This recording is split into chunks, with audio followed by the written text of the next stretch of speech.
భద్రావతి వాళ్ళ అమ్మ పుట్టినరోజుని రామరాజు వాళ్ళతో కలిసి జరిపించుకోవడానికి ఒప్పుకోవడంతో ఆహ్, వేదవతి వాళ్ళ ఇంటికి వచ్చి మనమందరం కలిసి నా పుట్టినరోజు పండగ జరుపుకోబోతున్నాము. నాకు అందరితో కలిసి నా కుటుంబం మొత్తంతో కలిసి ఒక గ్రూప్ ఫోటో నాకు ఒక మెమొరీ లాగా ఉండాలి అని చెప్తూ ఉంటుంది.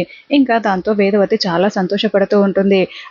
ఇంకా రామరాజు చేతులు పట్టుకొని మరీ ఆవిడ అడుగుతూ ఉంటుంది. అందరూ అలా షాకింగ్‌గా చూస్తూ ఉంటారు. వల్లి నవ్వుకుంటూ ఉంటుంది. ఇక ఈవినింగ్ అయిన తర్వాత నర్మదా, సాగర్, ధీరజ్, ప్రేమ ఒక దగ్గర కూర్చొని మాట్లాడుకుంటూ ఉంటారు.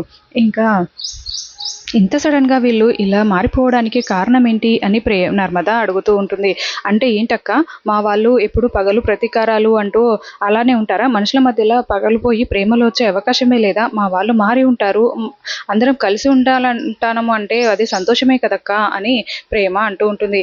అది కాదు ప్రేమ, ఇంత సడన్‌గా వాళ్ళలో మార్పొచ్చి అందరం కలిసిపోదాము అని అనడానికి గల రీజన్ ఏంటి? అలా అనడం వల్లనే కదా ఎవరికైనా డౌట్ వస్తుంది కదా అని ధీరజ్ నర్మదాకి సపోర్ట్ చేస్తూ ఉంటాడు.